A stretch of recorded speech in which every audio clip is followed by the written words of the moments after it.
শ্লোক 14 তত স বিস্ময়াবিষ্ট হৃষ্ট্রমা ধনঞ্জয় প্রণম্য শীর্ষা দেবং কৃতাঞ্জলির্ভাস্ত 14 তত তারপর স তিনি বিস্ময়াবিষ্ট বিস্ময়ান্বিত হৃষ্ট্রমা রোমাঞ্চিত হয়ে ধনঞ্জয় অর্জুন প্রণম্য প্রণাম করে শীর্ষা মস্তক দ্বারা দেবম পরমেশ্বর ভগবানকে কৃতাঞ্জলি করজোড়ে অভাস্ত বললেন।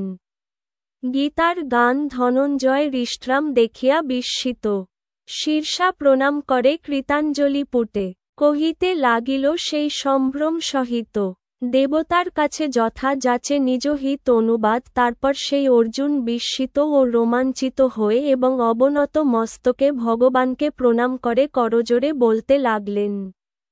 তাৎপর্য এই দিব্য দর্শনের প্রভাবে শ্রীকৃষ্ণ ও অর্জুনের সম্পর্কের আকস্মিক পরিবর্তন হয়।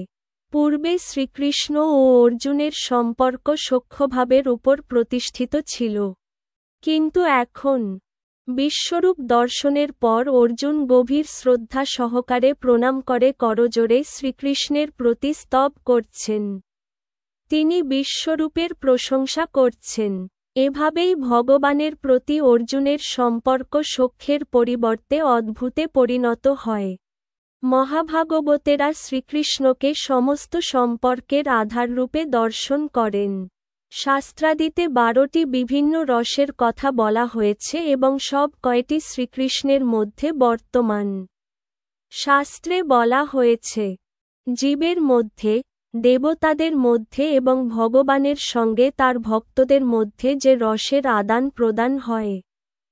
শ্রীকৃষ্ণ হচ্ছেন সেই সমস্ত রসের সমুদ্র স্বরূপ। এখানে অর্জুন অদ্ভুত রসের সম্পর্কের দ্বারা অনুপ্রাণিত হয়েছিলেন। স্বভাবতই অর্জুন যদিও ছিলেন খুব ধীর, স্থির ও শান্ত, তবুও এই অদ্ভুত রসের প্রভাবে তিনি আত্মহারা হয়ে পড়েন। তার শরীর রোমাঞ্চিত হয় এবং কৃতাঞ্জলিপুটে তিনি বারবার ভগবানকে প্রণাম করতে থাকেন। অবশ্য তিনি ভীত হননি। তিনি পরমেশ্বর ভগবানের অত্যাশ্চর্য ঐশ্বর্য দর্শনে বিস্ময়ান্বিত হয়েছিলেন। ভগবানের প্রতি তার স্বাভাবিক সখ্যভাব বিস্ময়ের দ্বারা আচ্ছাদিত হয়ে পড়ে এবং তাই তিনি এই রকম আচরণ করতে শুরু করেন।